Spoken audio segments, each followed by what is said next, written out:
আজকে সকাল সকাল বেরিয়ে পড়লাম। সবার ফার্স্ট আমি যাব এখান থেকে জনার্দন স্বামী টেম্পেলে, যেটা সকালবেলা খুলে যায় 6টার সময় থেকে। তারপরে আজকে বেরিয়ে যাব এখান থেকে কোভালাম। জনার্দন স্বামী টেম্পেল হোটেল থেকে ছিল মাত্র 1.5 কিলোমিটার। জনার্দন স্বামী টেম্পেল।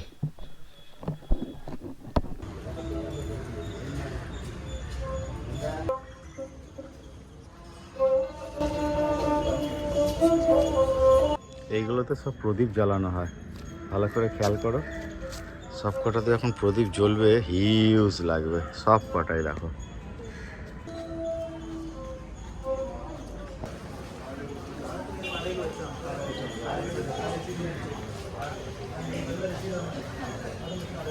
আছি এখন জনার্দন স্বামী টেম্পেলে। এখানে সাউথের মন্দিরের কিন্তু নিয়ম হচ্ছে ছেলেদের খালি গায়ে প্রবেশ করতে হবে। তো আমিও সকাল সকাল খালি গা হয়ে গেছি। আর এই হচ্ছে জনার্দন স্বামী টেম্পেল। এটা হচ্ছে মন্দিরের ভেতরে প্রবেশদ্বার। চলো, এই রিসর্ট থেকে আজকে আমি বেরিয়ে যাচ্ছি। এবার আমি যাচ্ছি কোভালাম। আর কোভালাম যাওয়ার পথে একটা ফোর্ট পড়বে। হোটেল থেকে ফোর্ট নিয়ার অ্যাবাউট 12-13 কিলোমিটার। তো আমি দেখলাম 12-13 কিলোমিটার যাব, রাস্তায় হালকা জ্যাম থাকতে পারে, আবার 12-13 কিলোমিটার রিটার্ন করব, আবার সেম রাস্তা দিয়ে আবার 12-13 কিলোমিটার চালিয়ে কোভালাম পৌঁছাবো। তার থেকে ভালো হলো যে মন্দিরটা পাশেই ছিল, দর্শন করে আমি লাগেজ বেঁধে একবারে বেরিয়ে যাচ্ছি। ফোর্ট দেখব, ফোর্ট দেখে ওখান থেকে কোভালাম ঢুকে যাব। তাহলে সব কভার হয়ে গেল, ভাড়কালামের মোটামুটি সব কভার হয়ে গেল। এই হচ্ছে ফোর্ট, হোটেল থেকে নিয়ার অ্যাবাউট 13 কিলোমিটার। আঞ্জানিগো ফোর্ট, লাইট হাউস একদম সামনে। এই দেখো পেছনে সমুদ্র পরিষ্কার দেখা যাচ্ছে, একদম সমুদ্রের পাড়ে। তো আমি বলবো লাইট হাউসে যেতে পারো। লাইট হাউসের ওপরে উঠে ওপর থেকে ভিউটা কিন্তু আমার মনে হয় নো ডাউট ভালো লাগবে। আর তেমন কিছু নেই এই ফোর্টে, ফোর্টটা রাস্তায় পড়বে তাই দেখা। তো সেই হিসাবে একবার দেখে যেতে পারো, বাট এমন কিছুই না। পুরো সমুদ্রের পাশ থেকে রাস্তা, যেটা এখান থেকে মানে এই ফোর্ট থেকে 43 কিলোমিটার। যেতে যেতে চোখে পড়লো একটা অপূর্ব সুন্দর চার্চ, দেখো। তো দেখা যাক কি টিফিন করা যায় সকাল সকাল। এখানে তো অনেক রকমই খাবার দেখা যাচ্ছে, সাউথ ইন্ডিয়ান ফুড।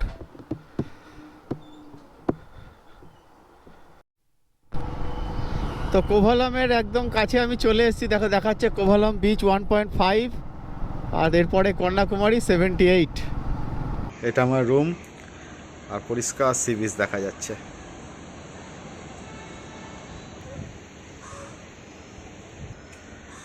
এটা আজকের রুম আমার।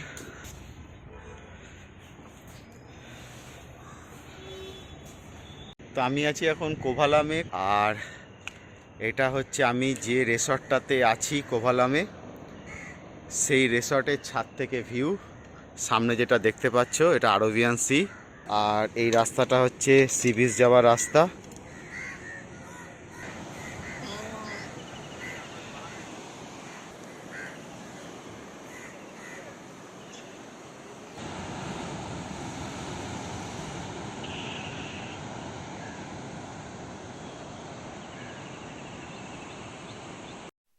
তো 1-1.5 ঘন্টার মধ্যে হোটেলে পৌঁছে গেছিলাম।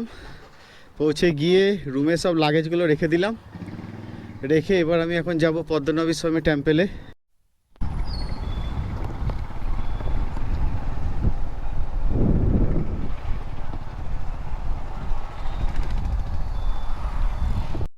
তো বাইক নিয়ে আমি চলে এলাম পদ্মনাভ স্বামী টেম্পেলের সামনে। এই চোখের সামনে যেটা দেখতে পাচ্ছ এটা হচ্ছে পদ্মনাভ স্বামী টেম্পেল।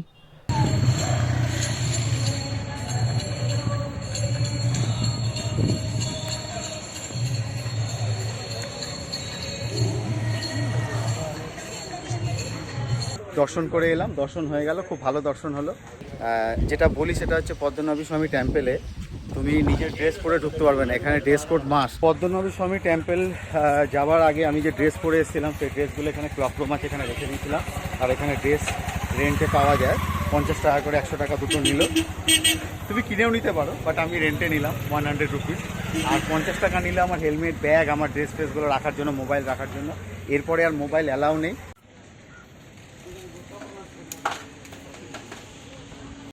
তো মন্দিরের পাশে একটি খুব সুন্দর ভেজ রেস্টুরেন্ট, ঠিক একদম মন্দিরের অপোজিটে এখানে এলাম। এখানে সাউথ ইন্ডিয়ান ফুড খাচ্ছে সবাই।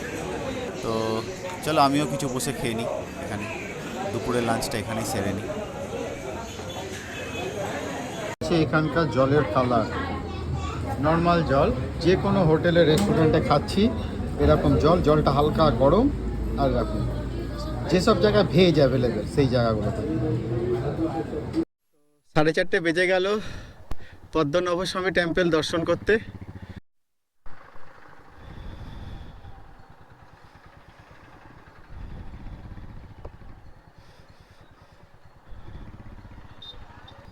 চলো আমার হোটেল চলে এসছে।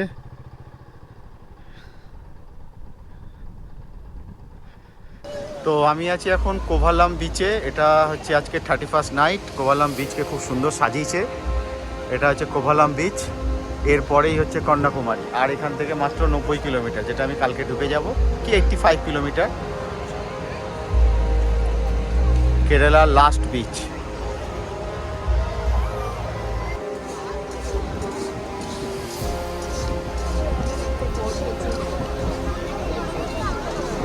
তো আমি আছি এখন কোভালামে। এটা হচ্ছে আমার হোটেল। হোটেলের ছাদে এখন আমি আছি। বিভৎস ঠান্ডা হাওয়া দিচ্ছে। এটা হচ্ছে লাইট হাউস। দেখো কত সুন্দর, পুরো লাইট দিয়ে পুরো চেকিং চলছে।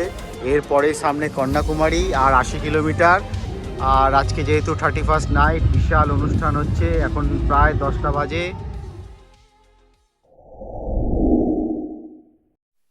তো কালকে 31st নাইট আমার ভালোই কাটলো কোভালাম বিচে। কোভালাম থেকে আজকে আমি বেরিয়ে যাচ্ছি আমার হোটেল থেকে চেক আউট করে আজিমা শিবা টেম্পল দেখতে, যেটা হোটেল থেকে 7 কিলোমিটার অ্যাপ্রক্স দেখাচ্ছে।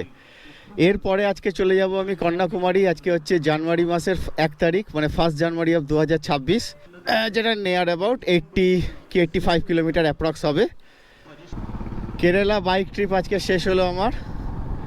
এরপরে আমি কন্যাকুমারী মানে তামিলনাড়ুতে ঢুকে যাচ্ছি।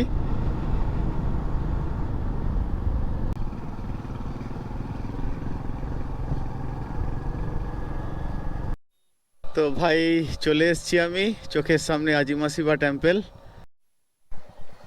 খুব সুন্দর করেছে। বাজে হচ্ছে সকাল 8টা। আমি জানতাম সকাল 9টায় পার্ক খোলে। আমি চলে এসেছিলাম 8টার সময়, বাট পার্ক কিন্তু খোলা। তোমরা চোখের সামনে দেখতে পাচ্ছ। এখন সকাল 8টা বাজে। পার্কিং নিয়ে বাইকের কোনো সমস্যা নেই, এখানে অ্যাভেলেবেল পার্কিং আছে। তো আমি আছি এখন আজিমা শিবা টেম্পলে। এটা হচ্ছে শিবের খুব সুন্দর একটা স্ট্যাচু। এই জায়গাটাতে ফটোগ্রাফি করা যেতে পারে, কোনো অসুবিধা নেই, নিশ্চিন্তে করতে পারো। ভিডিও ক্যামেরা সবই অ্যালাউ আছে। বাট মন্দিরের এই প্রান্তটায়, পেছন প্রান্তটায় নো ক্যামেরা অ্যালাউ। আর এখানে এলে ক্লক রুমের ব্যবস্থা আছে, হেলমেট ফেলমেট সবই রেখে দিতে পারো, কোনো অসুবিধা নেই। আর এখান থেকে ভিউটা কেমন লাগছে সেটা এবার তোমরা দেখো। এই হচ্ছে আজিমা শিবা টেম্পল বা স্ট্যাচু, আর এই হচ্ছে তার পেছনের ভিউ। হ্যালো আন্না, হ্যালো। আর এখান থেকে একটা কোনো রাস্তা আছে, নো এন্ট্রি লেখা, কিন্তু অনেকেই যাচ্ছে।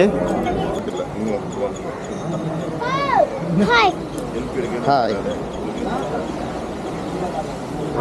অসম্ভব সুন্দর ভিউ এখান থেকে।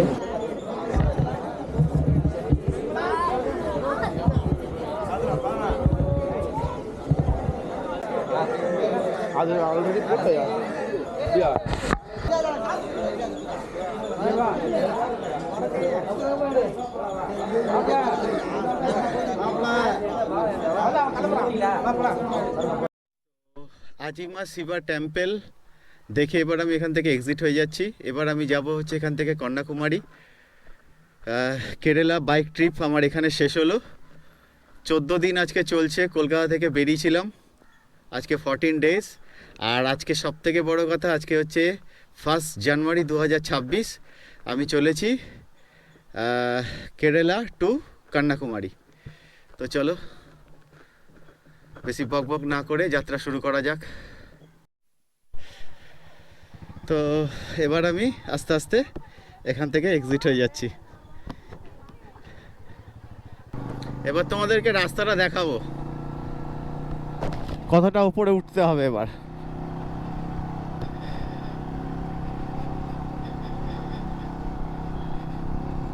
পুরোটা ফার্স্ট গিয়ারে ফেলে তুলছি।